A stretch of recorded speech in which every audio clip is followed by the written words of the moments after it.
el tigre, el futuro, el antidiable, la computadora, la fiesta de Vallecas. Abagore bacu nako nta mugore ngira nako. Barambwiye bati hari abantu bari kumuhiga hasi bari kwiga. Nongeye guha ikaze ukurikira gahunda zigiye zitandukanye za Over TV. Nizere ko ari mu bice bigiye bitandukanye by'igihugu, amajyaruguru, amajyepfo, umujyi wa Kigali, intara ya gatandatu ya diaspora. Nizere ko umeze neza, ibintu byakomeje kugenda neza gatanu kuri gatanu. Niba umunsi bitakunze, izera Imana ejo nizera ko bizakunda. It's your boy MCV, Master of Ceremony, Public International Stereo Badman, Mr. Kupits. Alongside our Nigeria kuri technique cyane. Alongside Mr. Operation. Jason the photographer. Niba wishima irisho ryose kuri technique mafite Mr. K. Niwe utumira ishusho uryumva rigenda neza. Siyo gusa ko imbere yanjye ndabona analyst, super analyst. Musore ucacambwa ibintu bigiye bitandukanye. Kapelo. Yeah man. Tangira wivuga abantu. Abashaka intros? Ya intro yawe igikanga bani ya intro ba. Ngiye kwa kukurira hanze niyo mpamvu nabibwiye abantu kwa kukurira hanze. Kukurira hanze. Kwa kukurira hanze abantu bibaza impamvu. Akura twakuriye hanze. Twakuriye hanze kuri mu France. No famille n'iki kwera cya bintu by'ibisekuruza byo mu Rwanda ngo ndi ngoro umunyarwanda bivuka ngo ndacyangwa Vincent wa Kizimana Rutaganda. Numva twebwe dufite ukuntu tuzitwara natwe ibisigo byararugo. Ibisigo byo mu France. Yitwa Cedro Maestro Caperson Sedimla, tu force Venasmento Salvelo Sananda Hospital. Private Tomo Special 70 Signor Abonche pour avec un premier chemin. El Pucho, el Pistolero, el Capitano, el Matador, el Tigre, el Futuro, el Antidiable, la Computadora, la Fiesta de Vallecas. Numvishemo ngo Ra Maestro, la Capitano. Capitano. Ni neza ariko. Cyane kabisa bimeze fresh. Ibintu ni fresh. Ndabona bikomeye cyane. Ibintu birakomeye. Abantu babariye kwe abantu batarakora subscribe babariye. Sinzana bari subscribe bana. Ako ngo teretse kuri channel gaba. Ni narakubuze. Hora umwepa uya kuri za channel. Ntazi ubusobanuro bwayo. Nuza igikombe cy'iki kiradukuramo umwuka man. Ni igikombe cy'iki kiri kubitera. Abagabo ko mwarabuze siko abagore naho ze mbona abagore barekrama. Abagabo ngo babuze mu gihe kingana n'ukwezi. Mwarabuze koko? Nese batarabuze. Numva ne bari match ya saa 9 ya Argentine n'urugero. Nta mugabo wasiba Argentine mu sportif wa nyawe ntago wasiba Argentine. Argentine nawe ushaka ko ari uryamye. Njye mfa na La Roja kipe y'igihugu ya Espagne niyo ndyamyeho. Ariko nyine numva ko abagabo bumva kubura birumvikana. Umuntu w'umusportifu sport rega njye nakoze ubushakashatsi nsanga. Sport ni kimwe mu bintu cyatwaye amarangamutima y'abantu ku buryo nyine twanagikunze ku buryo turenga urukundo dukunda abagore bacu nako nta mugore ngira nako. Urukundo abagabo bakunda abagore babo. Ukompaye n'urukundo bakunda umupira w'amaguru usanga umupira waraganjije urukundo bakunda kuko ni ushaka gusohoka saa 9 z'ijoro urumva ayo masaha kunakomeye. Ugakora amashyi usiga umugore mu buriri. Urumva uburyo bya sport yabaye ikindi kintu. Ugasohoka saa 9 ugata umugore kwidemara. Mwarakoze mariage waragiye kumukwa man. Ukamusiga mu buriri ukajya kuri amazi. Ni sport ucyo yakoze mu bantu. Bineye gutekereza uzuvuga kuri Argentine. Naze mbona Argentine abantu bari kwitega iminsi kuva match ya mbere. Bagenda bari compete na Portugal. Burangiye ibintu by'imipira si ibintu byaye. Bizagere kwitereka nabwira abanyarwanda muri creative industry. Ariko nagiye mbona abantu bagenda bakritika Cristiano Ronaldo, Messi. Nagako nshaka izo makazo tuza kugarukaho cyane.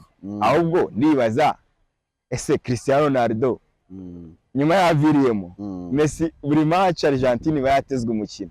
Buri match kina anavuga ati igomba itahe. Ntago igomba kurengana. Ase Portugal asize icyo bundi mwana. Ko nabonye ifite abakinnyi bakomeye ba Rafael yaho niba ndi kwivanga simbizi bagenda inkosora.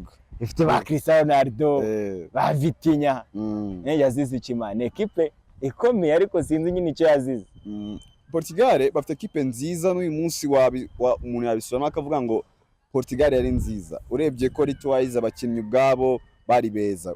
Ugiye mu izamu ukagera imbere bari beza. Ariko kuba beza no gutanga umusaruro mu kibuga kuki byatandukanye kuki twabonye nyine umusaruro utari mwiza.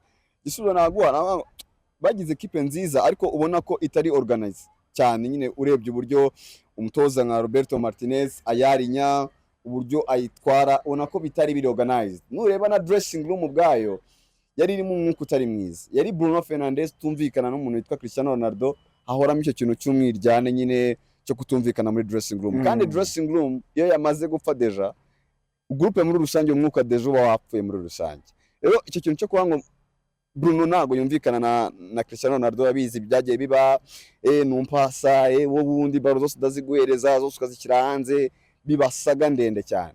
Ukompaye na equipe ya Argentine tuvuga ngo nabakinyi babiri bahangana, usanga abakinyi bose ba Argentine bakorera umuntu witwa Lionel Messi. Rero groupe ya Portugal bari beza ariko ubona ko itari organized, itari organize neza cyane. Kumva mushaka kuba beza ariko mutabasha kwiorganiza ngo mukore ibintu byiza bikaba byaba affecta. Nureba n'umuntu witwa Roberto Martinez yari mwiza, yari umwe mu batoza beza yego, ariko management ya groupe ubona ko yananiye. Surugero rwa Portugal gusa, nushaka turavuga equipe y'igihugu y'ababirigi Le Diable Rouge. Buriya yavuye mu Bubirigi ahita aza gufata ikipe y'igihugu ya Portugal. Kuki byanze mu ikipe y'igihugu y'Ububirigi? Man, yari afite groupe nziza mu Bubirigi yujuje byose. Groupe ya Kevin De Bruyne bakiri muri ya myaka yabo myiza, ba Romelu Lukaku, ba Eden Hazard, ari beza man. Ariko iyo kipe buri kintu na kimwe uyu munsi ku buryo ari generation irimo kurangira. Rero ngo yari groupe nziza, nanone uwavuga ngo idatoje mu buryo bwiza, mu buryo yarinya. Urafata umuntu nka Cristiano Ronaldo ufite imyaka 41 ukumva ko azakina imikino yose adasimburwa, adakorwaho. Umuntu w'imyaka 41 ku mupira tuzi, ngewe umunsi ntabwo nshaka wenda gucreate impaka ngo abantu baze kunera amabuye bavuga ngo wibasiye Ronaldo. Ariko Ronaldo tubyemere, Ronaldo umupira akina ni umupira ushingiye ku mbaraga, umupira ushingiye kuri hard working. Ndabyuka nkore cyane, ndabyukira muri gym, ndabikora n'umupira wa energy, akina umupira wa energy. Rero umupira ukina biba byose izo mbaraga gukoresha, niba uzikoresha ku myaka 25 ntabwo izo mbaraga uzaba uzigifite ku myaka 40 man, ntabwo uzaba ukizifite. Rero umuntu turi kurirangiraho ntago akireponda man ku mbaraga z'umubiri, ku buryo twamwikoreza umutwaro wa equipe. Rero umuntu witwa Martinez yashatse kumwikoreza umutwaro wa equipe muri rusange, ukabona ko nyine byanze. Harano wagera ukabona ko Cristiano Ronaldo byanze kabisa. Rero turamusaba ibirenze ubushobozi bwe, yavamo ukahita ubona impact, ukabona yinjiyemo Gonçalo Ramos araje akoze ibitangaza. Rero bikwereka uburyo nyine yajyaga yibeshya muri shwa y'uburyo ndi bwari nye equipe. Mfite mediane nziza, mfite defense nziza, ariko imbere ndi kurirangira ku muntu undi gusaba ibirenze ibyo ari kumereza. Icyo twakomeza kukirangira bituma groupe muri rusange itaba nziza, kandi twabonaga equipe ya Portugal nziza. Gusa ngiye mbona Portugal n'ubundi style zagaruka, izakora ritani mu myaka ine izaza, nizera ko izakora akantu ko simbona Ronaldo azaba agihari. Uriya mukinnyi ashobora ku affect equipe muri rusange karangira cyane. Ako Ronaldo ntago mubona mu gikombe cy'isi cyo cyane, imyaka ine itaha ntago wabona umuntu imyaka 45 agaruka mu kibuga. Oya, azari umusaza cy'abakambwe se wa Messi azagicira se, bose biragoye bose. Anahoze mbona critique bavuga ngo nibashake bazamuzirike, bamuzirikeho amarati ku mavi, azakamba ariko atere Messi atere match. Buriya no mondial rimwe iratuma bavuga bati atuye umugabo uzi ko n'imyaka ine itazaza. Ariko imyaka 44 azaba afite 44, yagoye ko wamwitega ko azaza afite 44. Wenda yaza kuza, ariko nkabona wenda yaza atafite ngo atari bujurore mu kibuga ngo ndaza ntware equipe nyiheke. Oya, ahubwo akaza ngo ari kuri bande tusha mbwira abakinnyi mbe squad player, ngumane na groupe. Iyo leadership ya Messi ibikenewe nanone muri groupe, cyagitsure cye umuntu yarano ati ngewe twatwaye mondiale nzi uko bino bintu bigenda. Bazafite na groupe iri jeune cyane. Rero mbona nyine birashoboka ko yaza wenda atari kuvuga ngo nje muri party yo kujya mu kibuga, agakaza kujwa role yo hanze y'ikibuga, dressing room cyane. Mbona ibyo bishoboka. Ubwo twe dukomeje kuri Lionel Messi, bite binyemera kujyana muri equipe y'igihugu ya Argentine kuva ku mukino wa mbere. I mean kuva Cristiano Ronaldo yava mu gikombe cy'isi, we na Portugal bagasezererwa bakisubira muri Portugal bakubutse muri Amerika. Byahise bitangira guteza impaka, bituma noneho equipe ya Argentine ijya ku gitutu buri match yose. Nureba nka match batsinda ku munota wa nyuma ubona nyine byari birangiye yari isigaye byaje kugenda bitugira ngo Argentine, ese ekipe ya Argentine ekipe nziza ubona kuri finale none uyu mwaka nawo Argentine ni ekipe nziza ariko itari nziza cyane. Kubera iki? Nureba uyu munsi urugendo rwayo mu gikombe cy'isaha igeze uyu munsi, turimo turavuga izina rimwe, Lionel Messi. Niryo zina turimo kuvuga, niryo zina turavuga Argentine ya Messi. Ntabwo umuntu ahita avuga ngo Argentine ngo ya Grafico, ngo Argentine ngo iryana ngo yaba Leandro Paredes, ngo yaba Alvarez. Oya, ahubwo tuvuga izina rimwe, tuvuga Leo Messi. Ngo ni ikipe iri kurirangira ku muntu umwe, ni ikipe iri kugendera ku kaguru kamwe. Ese akaguru giye kazacikira bizagenda bite? Kumva ni Messi uyu munsi afite ibitego bigera kuri 7, cyeka uyu munsi agaze mu bitego 7, bikwereka uburyo nyine ni umuntu wafashe ekipe ya Argentine uyu iki gikombe cy'isi ayishyira ku rutugu rwe, aravuga ngo ndabikorera. Ngo biragoye kubona ikibuga kitarimo Messi ikipe igenda. None urambajije ngo kuki turi kubona ekipe ya Argentine iri gusufra, tukabona mu minota ya nyuma nibwo ibonye intsinzi. Biba byagenze bite?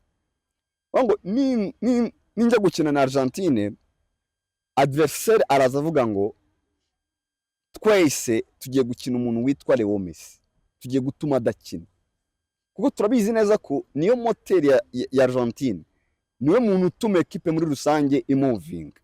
Ngo igihe afite balo akoresha ekipe muri rusange. Ngo adversaire we aza gukina nawe avuga ngo tugiye kumenasa uburyo bwose Lionel Messi ari buze gukoresha akina umupira, tugiye gutuma adakina. Kuri ekipe y'igihugu iyi timu bakinnye ejo bundi ya Murat Yakin, ikipe nani ibahuriye muri noza muri Switzerland. Switzerland nureba uburyo ni ikipe yabanize ku rwego bagera muri extra time, akaba ariho abantu bayirangiriza. Uyu mutoza yaje avuga ngo mission igiye kuba Lionel Messi, ngiye gutuma atari buze gukina, ko ndabizi neza niwe muntu utuma ekipe muri rusange igenda. Ngo baramufashe ku buryo nureba bya bindi yakoraga kufata umupira akawunyereza agaca mu badefenseur 1 2 3 4 5 biranga birarangira. Ngo rero umuntu wese uje gukina Argentine azavuga ngo ngiye gukina Messi, ngiye gutuma atari gukina. N'inuma adakina biratuma ekipe muri rusange bashambarde itirangira nyine ku buryo turi buze kubura ibisubizo. Nureba groupe bafite groupe ugiye umwe ku mukinnyi umwe quality wise, sabakinnyi bibitangaza, sabakinnyi badasanzwe b'inyenyeri, n'abakinnyi bari muri league tutanashyira muri league 5 za mbere. Ngo niba uri kugendera ku muntu witwa Leandro Paredes ageze iwabo, ufite umukaseni nka Leandro Paredes ari iwabo muri Boca Junior, urumva deja amaze gusubira iwabo muri championnat iwabo muri Boca Junior. Championnat Argentine ntabwo ari championnat uyu munsi wa classe muri championnat 6 Burayi cyangwa no ku isi uyu munsi ziri domine zizamuka cyane, sibyo?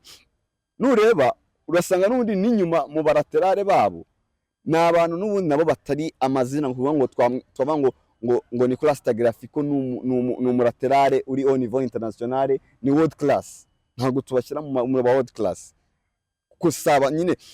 Urareba groupe muri rusange ukabona ni Enzo wa muri Chelsea, ni Alvarez wa Atletico de Madrid, ni Messi wo muri Inter Miami nawe wavuye muri Ligue 5 wagiye ahantu hatari umusabe zo mbaraga z'umubiri, atari buze gutuma ayongera gukinira kuri ya pace, sibyo?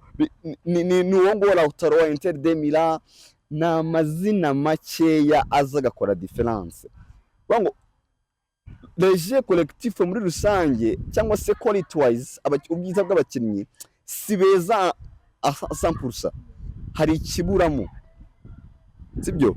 Ngo nyine equipe ya Argentina reba kabona du compare n'ubu bagiye gukina ikipe y'igihugu y'Ubwongereza, nureba les grands joueurs uramutse ushize ku munzani ugakombining 11, usanga nyine urebye ku kintu cyitwa quality wise ubwiza, usanga Ubwongereza buri buze kudomina cyane ugendeye ku bwiza bw'abakinnyi. Ahubwo Argentine nyine gatwarwa n'icyo kintu cyo ngo dufite aba game changer, dufite umukinnyi w'igitangaza uri buze agakora difference, uri buze agahindura umukino byanze, uri butangiye corner, uri butangiye centre, uri teye kufra, yego. Ariko nureba groupe muri rusange en general ubona ko ntago ari beza 100%. Binateye impungenge ku ikipe y'igihugu ya Argentine bakina n'Ubwongereza. Ubwongereza ubona ko bufite amaelma anytime yakurangiza. Tuba turi kuvuga ngo ni Harry Kane ufite iyo sense de but wagutsinda anytime, ariko tukabona umuntu witwa Jude Bellingham araje akoze match extraordinaire idasanzwe. Wareba mediane yabo ukabona ni mediane y'urutare, ni Rice ni Henderson wa Man City wagozwe na Man City, ukabona ko nyine ni groupe yuzuye iri jeune yuzuye. Wajya inyuma ukabona nyine ko harabanya ahantu hose tandukanye n'equipe ya Argentine, ubona ko ukompaye 11 kuri 11 kwa qualité, ubona ko arimo difference. Binateye impungenge kuri iyi match tuzareba, turi buze kureba kuri uyu munsi. Aho ngo Egypt Argentine arayibye. Hariya hajemo akaboko ka arbitre abako kajemo. Tubyemere ntago ari ukubeshya, abantu barebye umukino barabibonye.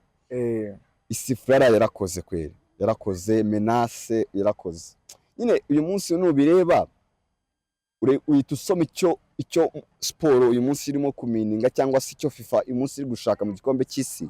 Nureba n'icyo gikombe cy'isi turimo turabonamo ubucuruzi budasanzwe. Nta gikombe cy'isi na kimwe twigeze tubonamo cooling break, hydration break, kano gatime kazamo ka break.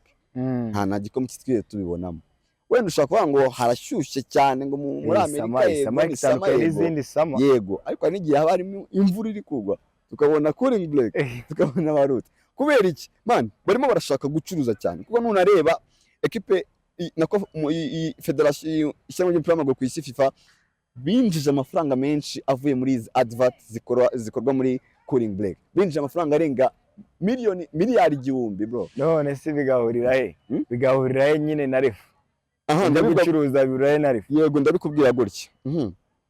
Harimo harakorwa ikintu kimeze nka favoritisme cyo kuvuga ngo reka dufavorize amakipe y'amazina, kugira ngo agere kure.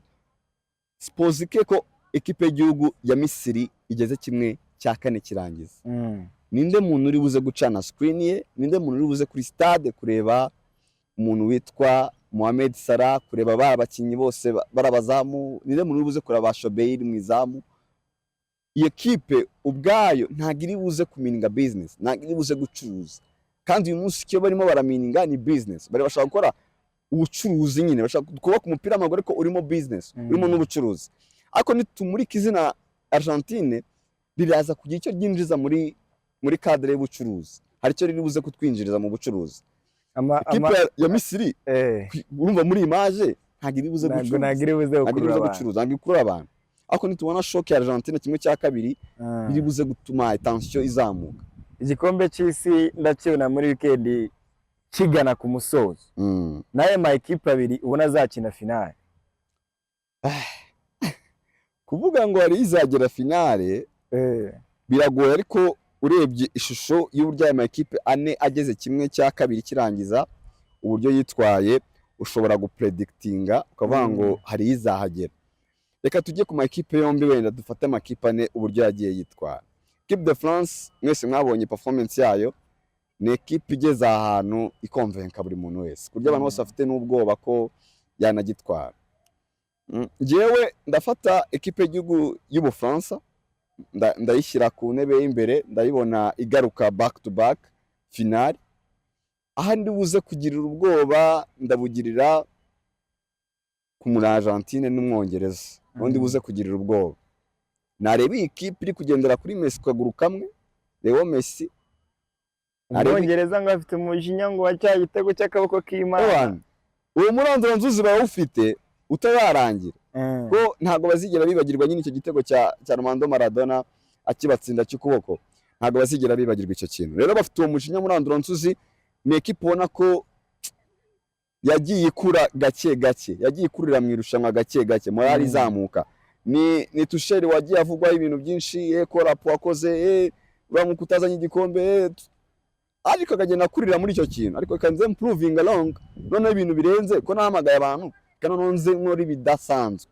Rero mbona izabe irimo shock, mbona Umwongereza afite amahirwe gukomeza kuri side yanjye. Nukije uko ndi kureba equipe muri rusange uburyo ziri kwitwara. Performance ya Argentine yego ni nziza, ariko ni Argentine iri kujangira ku muntu witwa Leo Messi. ubwo hanze Ndi kubona ikipe y'igihugu y'Ubwongereza agera kuri finale ndetse no mu France. Ijambo rimwe kuri Ashton Hall ku bintu yakoreye Kagarara. Amagambo abiri. Creative industry. Ashton Hall yamuritse mbere na mbere umuntu witwa Ashton Small. Naba ko kubona Ashton Small kugira ngo tumumenye cyangwa se izina rye rizamuke cyane no kubera Ashton Hall yakoze ikintu cyiza kubera ko birimo biragira ingaruka nziza yaba kuri Ashton Small ndetse n'igihugu cy'u Rwanda muri rusange kubera ko uyu munsi u Rwanda ruravuzwe kuri spotlight, uyu munsi u Rwanda ruravuzwe ku ruhando mpuzamahanga. Uyu munsi tubonye ko bagiye mu bigogwe, nibona nahise mbona ko hari ahantu hadasanzwe kubera iki bagiye mu bigogwe tukabona ko hadasanzwe, hagiye ayo mazina afite influence. Rero naba ko Ashton Hall akoze ibintu byiza, amuritse imwe mu izina tutari tuzi nka Kagarara n'umuntu uburyo azamutse, uburyo izina ribaye ribyinge cyane, ribyinge kubera Ashton Hall. Ni n'ikintu cyiza tubonye bitumye abantu bose batangira guhaguruka bavuga ngo nyine kugira ubumuga ntabwo bisobanuye ko nta bushobozi ufite. Yatene bivuga ngo an ability is not ability, sibyo? Disability is not an ability. Yes. Ubona ko ikintu cyiza byatari, ni ikintu cyo kwishimira cyane ku gihugu cy'u Rwanda uyu munsi kibibaye inyenyeri kubera umuntu witwa Ashton Small cyane, kandi n'abandi bakomerezeho, bitanze isomo ku bandi ba content creators ndetse n'abandi ba influencers ko bishoboka byose. Amta Capello, el maestro, el capitano, asante sana. Asante chibire n'abanyarwanda badukurikiye mu bice bigiye bitanu by'igihugu, iko gukora subscribe, ufungura inzogera, usharinge, nchimira na team yose. Umuntu buri inyuma y'ishusho uramuzi? Umuntu witwa Jason. Mr. Pelation ateye ubwoba. Ibintu by'amaoperation ni ijwi risorwa na Mr. K. Barambwiye bati hari abantu bari kumuhiga hasi, bari guhiga Mr. Pelation. Mr. Pelation ni uwanjye, ni wavuga bafitemo abantu bamushaka cyane. None amafaranga acara mu muntu facture ya Mr. Pelation. Jason nta muntu wayafata, ariko uyu muvandimwe ameze neza. Ameze neza. Amajwi remure ni kwa Mr. K niwe byakorewe. Mr. K niwe byakorewe. Ni murasta kabisa. Gahunda za Over TV ibiganiro n'akabana, abantu bakomeze bareba ariko bakore subscribe, bakore share. Ibintu ni byiza, byose batubwire kabisa. Byiza cyane, ni byiza kabisa kandi ndagushimiye byatari.